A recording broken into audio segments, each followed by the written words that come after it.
Hello, good morning students. How are you? Today we will start a new lesson, laws of motion. Laws of motion. Laws of motion.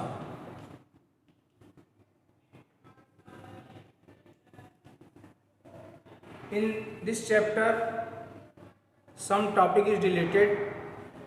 For example, force, what is force, and Newton first law of motion, Newton second law of motion, Newton third law of motion, momentum and impulses. These topics are deleted from this chapter, but in brief, I want to tell you what is force and what are the effects of force. You know force? Force is a push or pull. Force is a push or pull which changes or tends to change in the state of rest or uniform motion in a straight line. Force is a push or pull which changes or tends to change in the state of rest or uniform motion in a straight line. Now, what are the effects of force? Force can change shape and size of the body.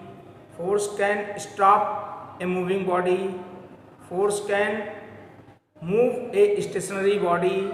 Force can change the direction of motion of a body, or force can change speed of the body. Too many effects of the forces. Now I briefly tell you which topics are deleted. Now Newton first law of motion.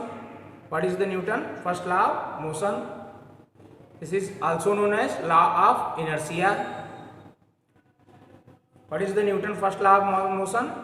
If a body at rest will remain in rest, if a body in motion, it will remain in motion unless an external force applied on it.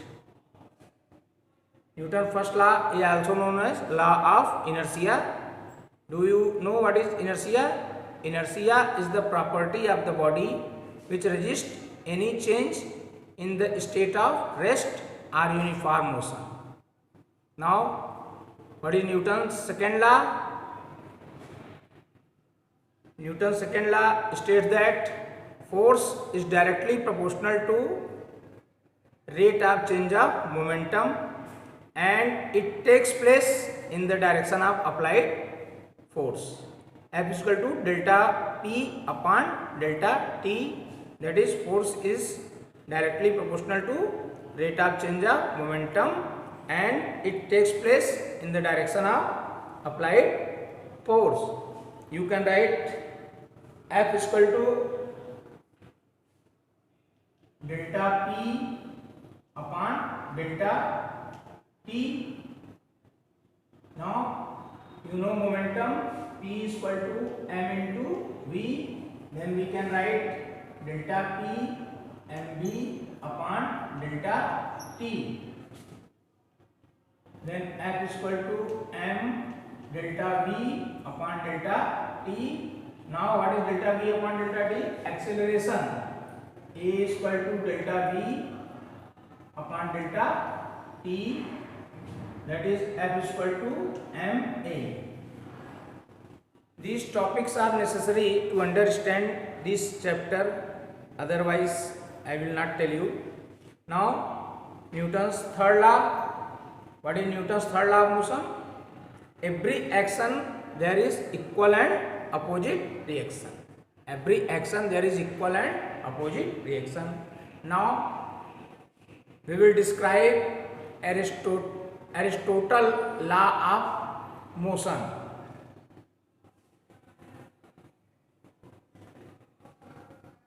Aristotelian laws of motion.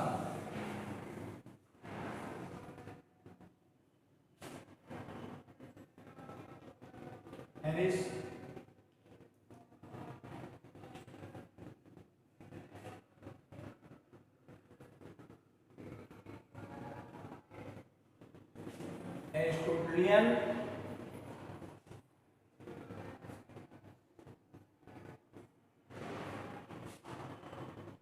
Aristotelian law of motion.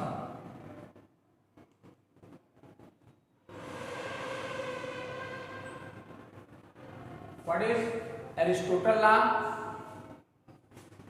An external force is necessary. An external force is necessary to keep a body moving with a uniform velocity. An external force is necessary to keep a body moving with a uniform velocity. If Aristotle's views were proved to be wrong, Aristotle's views were proved to be wrong, how it was determined, it was observed that external force is necessary to counter opposing force of friction. External force is necessary to counter opposing force of friction. If there were no friction, then no external force is needed to keep the body in a uniform motion. Now, after Aristotle's law, Galileo's experiment on two inclined planes combined together. Galileo experiment on two inclined planes combined together. Galileo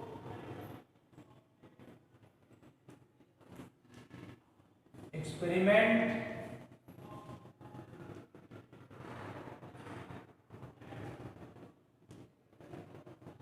on two inclined plane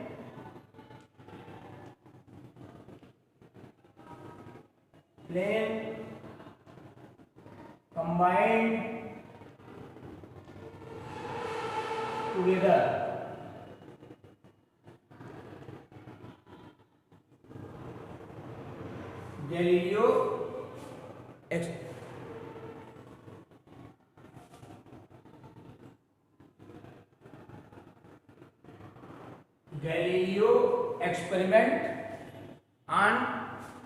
Galileo's experiment on two inclined plane combined together. First we draw the diagram.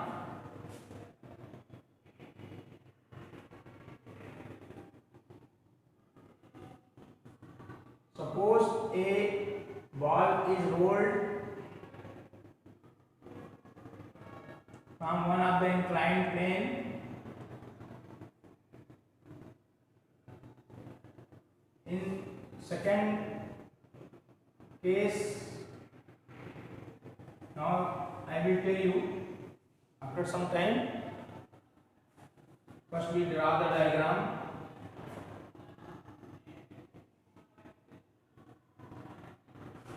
Suppose this inclined plane its height is decreased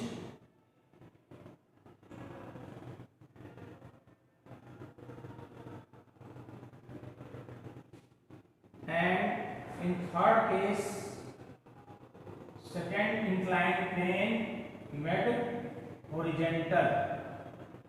In third case second inclined plane makes horizontal.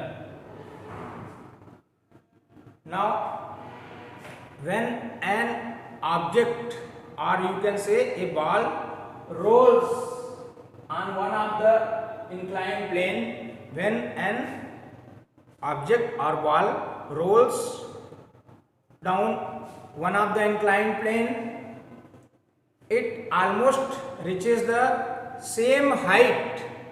It almost reaches the same height, but not completely. but not completely. When an object rolls down one up an inclined plane, it almost reaches the same height, but not completely because friction. Because of the friction, if the friction were absent, the object must have reached the same height as the initial height. If friction were absent, the object must reach the same height as the initial height. Now, in second case, the slope of second inclined plane is decreased. The slope of second inclined plane is decreased. Then what can we see? The object has to travel larger distance to reach the same or maximum height. If second height of the second inclined plane is reduced, then object has to travel larger distance to reach the same height. In the case third, if second inclined plane made horizontal, the object will have to travel infinitely large distance. The object has to travel infinitely large distance to reach the same height. This is possible only when object is moving with a uniform velocity on the horizontal plane. Object has to move uniform velocity on the horizontal plane. Thus, Galileo concluded a body moving with a certain speed,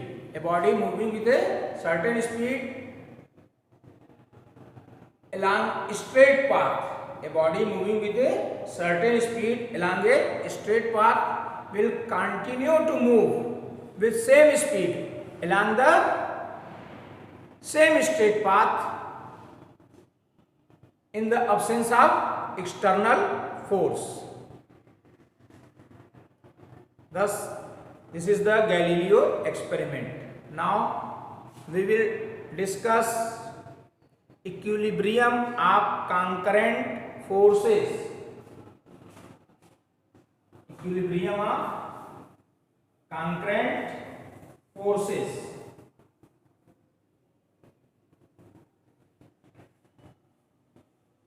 Equilibrium of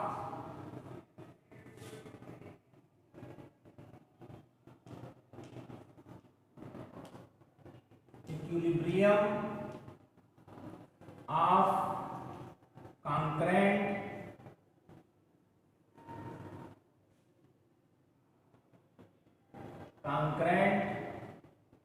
forces. Equilibrium of concurrent forces. First, we draw the diagram.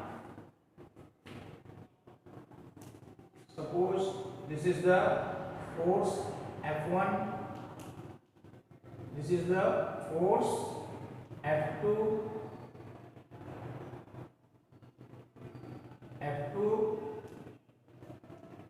and this is our parallelogram, and resultant force by parallelogram's law of vector addition, resultant force of F1 and F2 is F1 plus F2 resultant.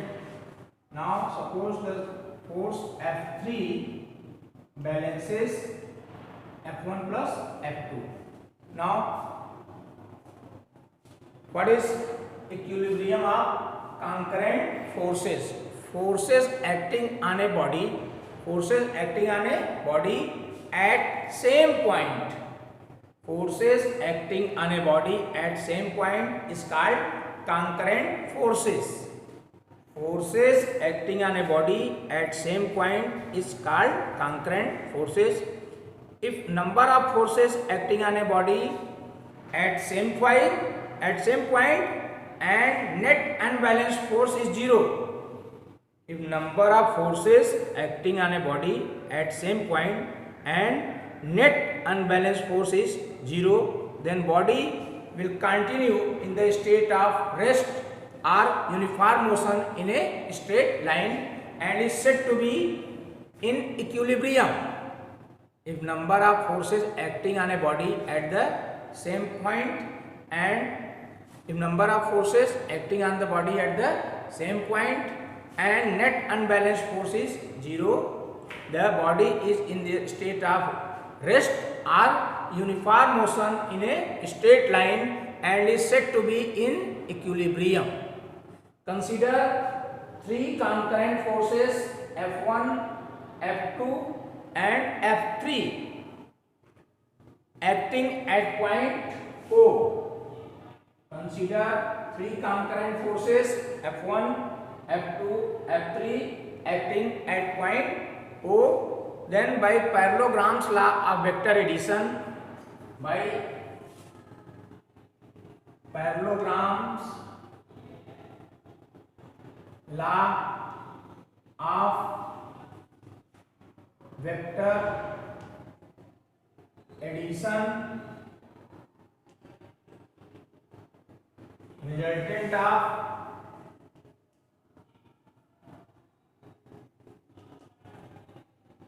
F1 and F2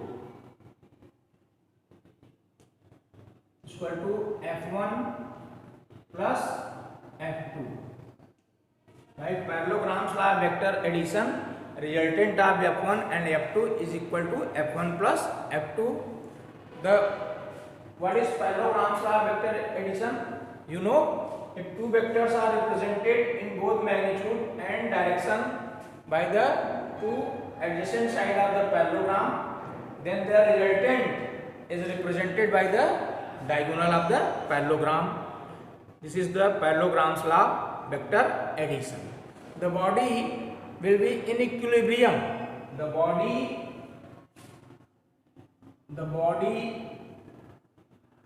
will in equilibrium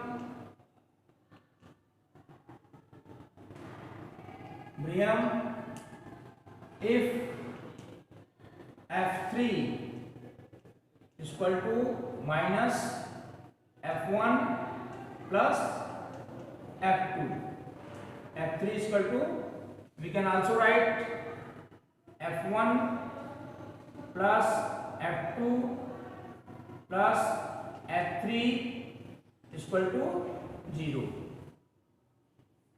F1 plus F2 plus F3 will be equal to 0. Thus, under the condition of equilibrium, the number of forces acting on a body at the same point is that the vector sum of all these forces is equal to 0. Number of forces acting on a body at the same point such that the vector sum of all these forces is 0. Vector sum of these forces is equal to 0. Thus we can see F1 plus F2 plus F3 is equal to 0. Now we will solve a question.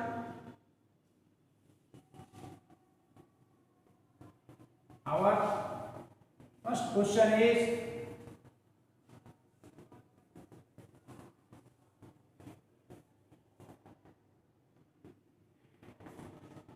question is, show that force acting on a particle is 0, its momentum will remain unchanged.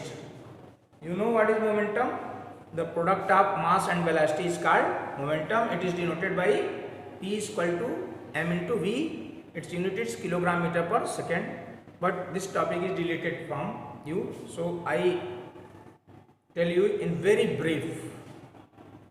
But you should know it because in competition examination, no syllabus is deleted. Now question is, so that force acting on a particle is zero, its momentum will remain unchanged. We know F is equal to dp upon dt. Now force acting on a body is zero, that is 0 is equal to dp upon dt. Then you know differentiation of a constant term is 0. Differentiation of a constant term is 0, as it is given that f is equal to 0. Then p is equal to constant. Then p is equal to constant. This is the solution of this problem. Now we will discuss next topic, state and prove Lami's theorem.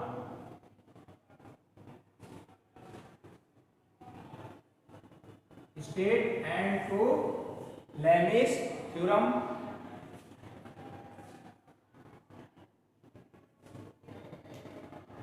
Lami's theorem. First we draw the diagram of this theorem.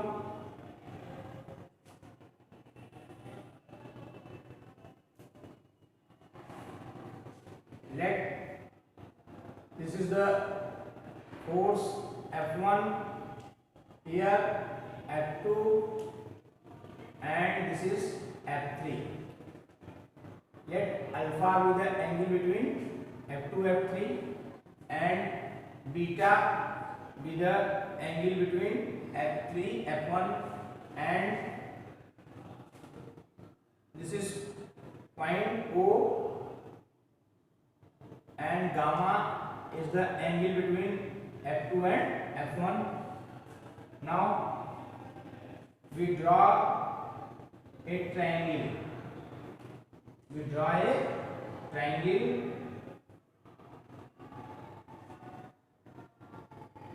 This is increased and this is also increased. Now this is force F1.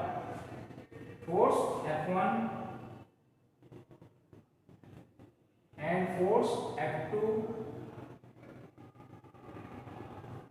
and this is the force F3.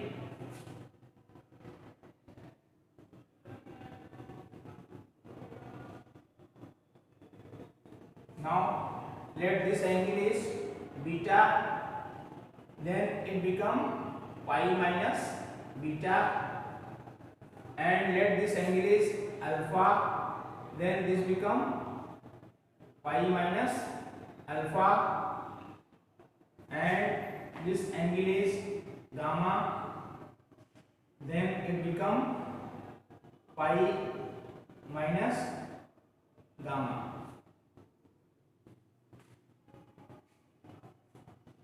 Suppose this is a point A and this is point B. First, what is the statement of Lami's theorem? If three forces acting on a particle, keep it in equilibrium.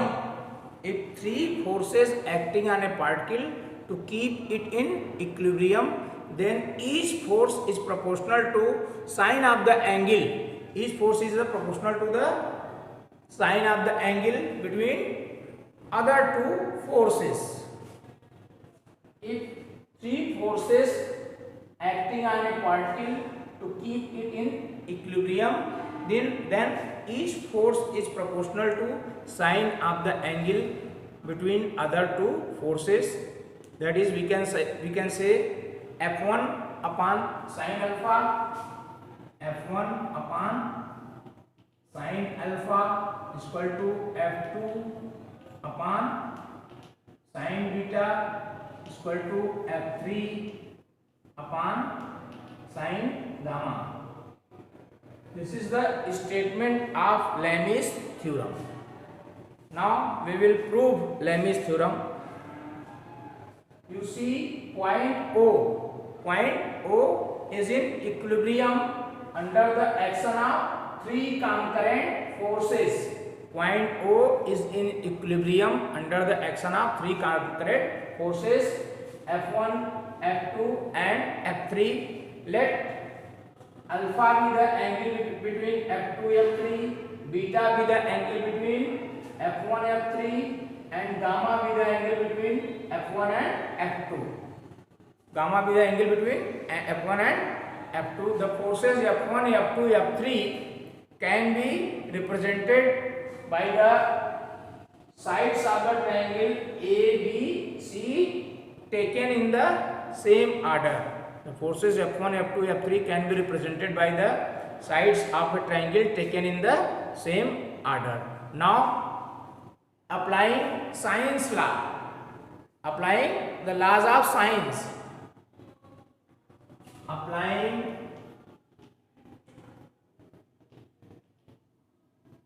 laws of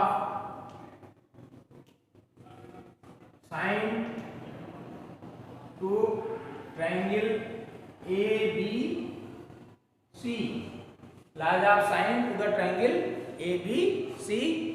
We say F1 upon sine pi minus alpha is equal to F2 upon sine pi minus beta is equal to F3 upon sine pi minus gamma. F1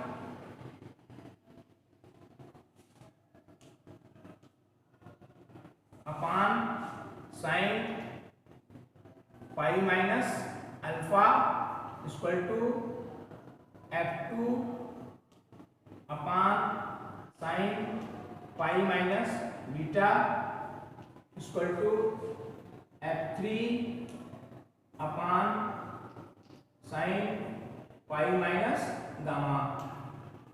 What is the value of pi? 180 degree. You also know sine 180 minus theta is equal to sine theta. Thus it become F1 upon sine alpha is equal to F2 upon sine beta is equal to F3 upon sine gamma. This is the Lami's theorem. Now we will discuss next topic, motion of a connected bodies. Motion of a connected bodies. Our next topic is motion of a connected bodies. First we will draw the diagram. Motion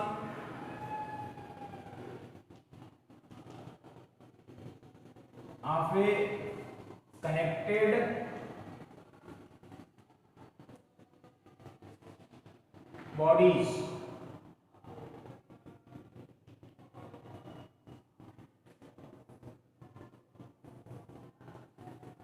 First we draw the diagram. This is also known as Atwood's experiment. Atwood experiment.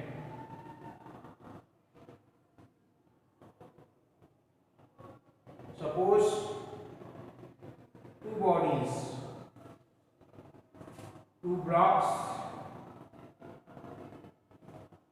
Now its mass is capital M, then weight is m, g, and A is the acceleration acting downward, and T is the tension in the spring.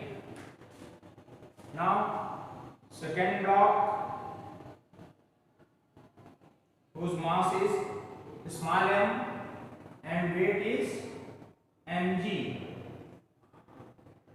tension in upward direction and acceleration acting in upward direction. Now we will tell you motion of a connected bodies.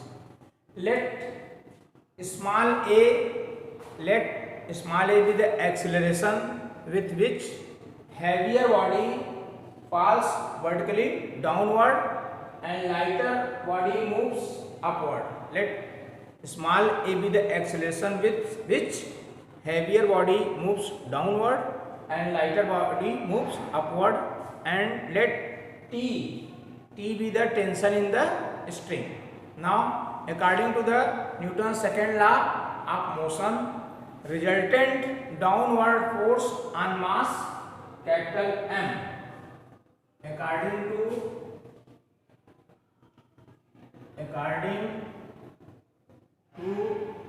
Newton second law of motion, resultant downward force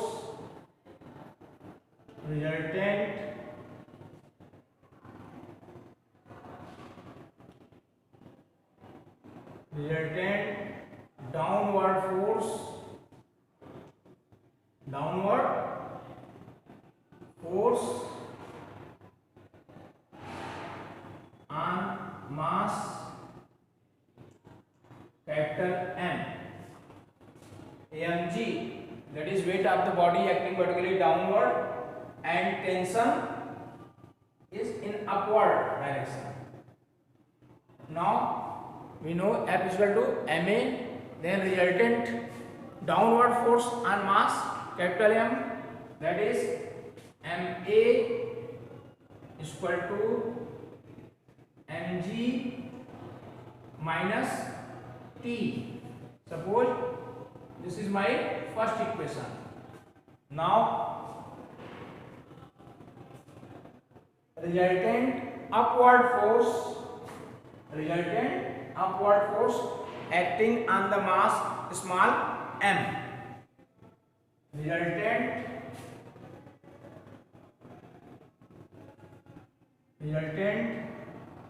upward force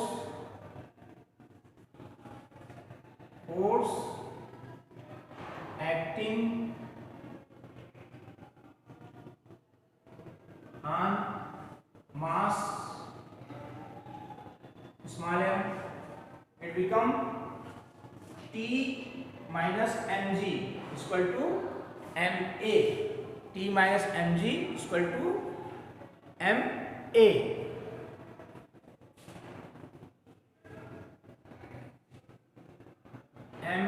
is equal to T minus mg.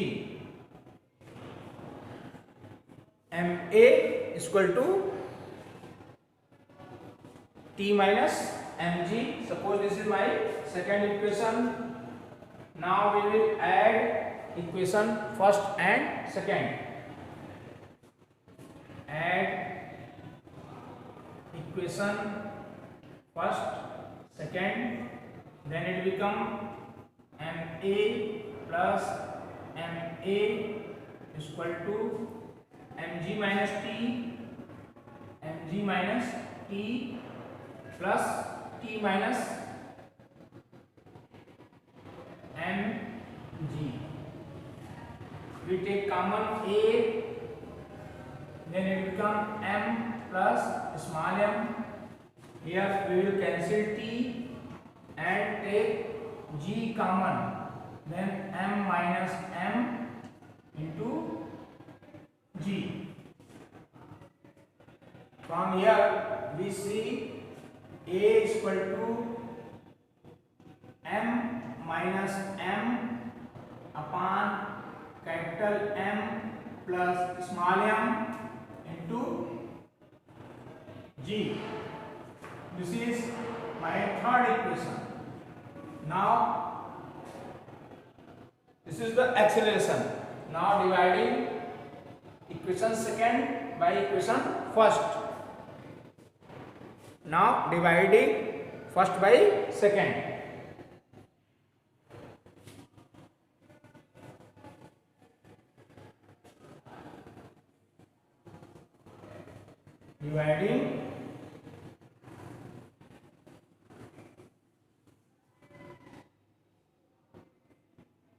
Dividing first by second, then MA upon small m, MA upon MA is equal to mg minus T upon T minus mg, T minus mg. We will cancel A. We will cancel A. Now we will cross multiply. We will cross, that is capital M upon small m is equal to mg upon T minus mg. Then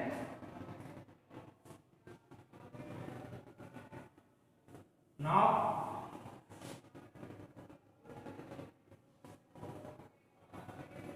by cross multiplication,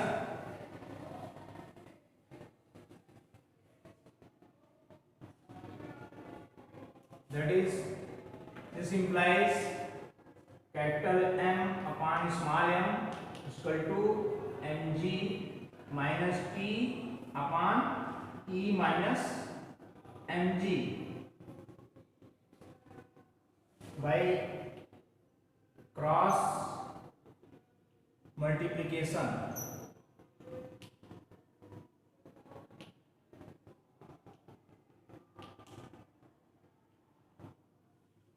MT minus mmg, MT minus mmg is equal to mmg mmg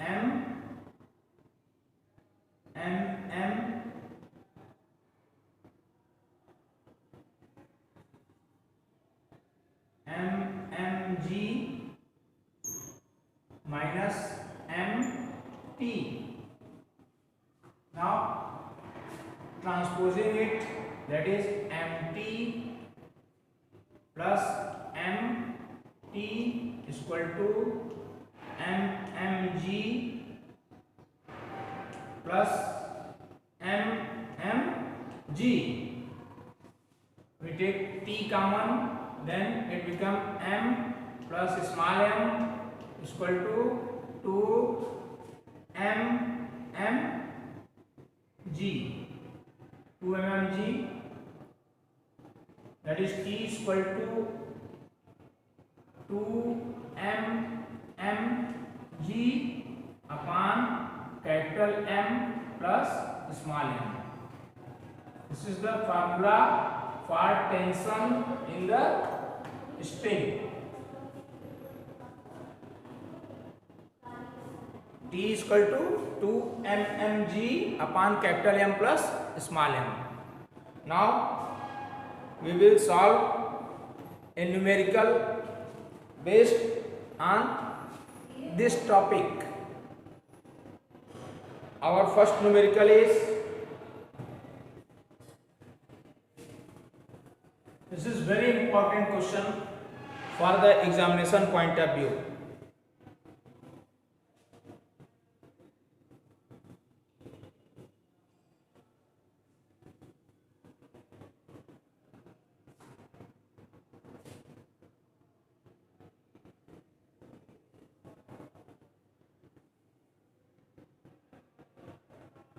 The question, in the outputs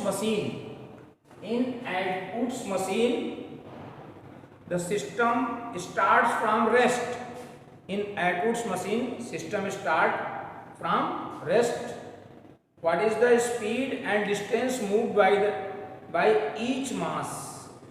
Here given A, suppose this is A and this is B, and mass is 10 kilogram.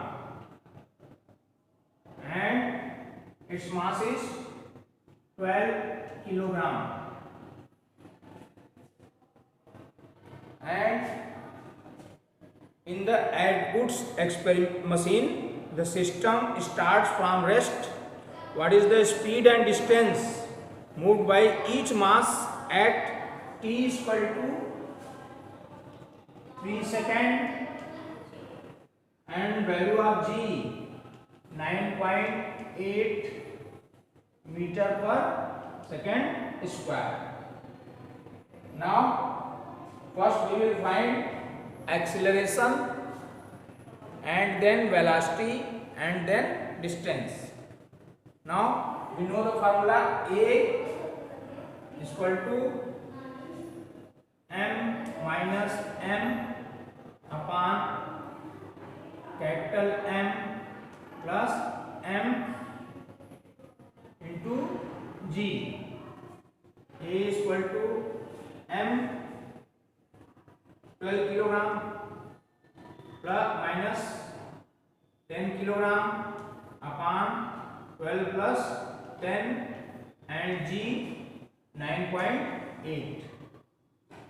A is equal to 2 upon 22 into 9.8. That is A is equal to 0.889 meter per second square. A is equal to 0.89 meter per second square. Now we will find velocity. V is equal to U plus A T V 0 plus A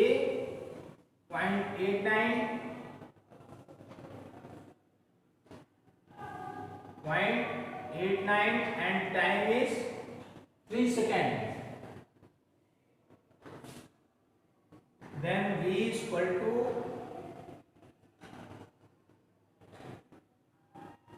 26 meter per second and distance moved ut plus half at square, that is s is equal to 0 into t into 3 plus half a 0.89 into t square, that is 9. Then s is equal to 4.5 into 0.8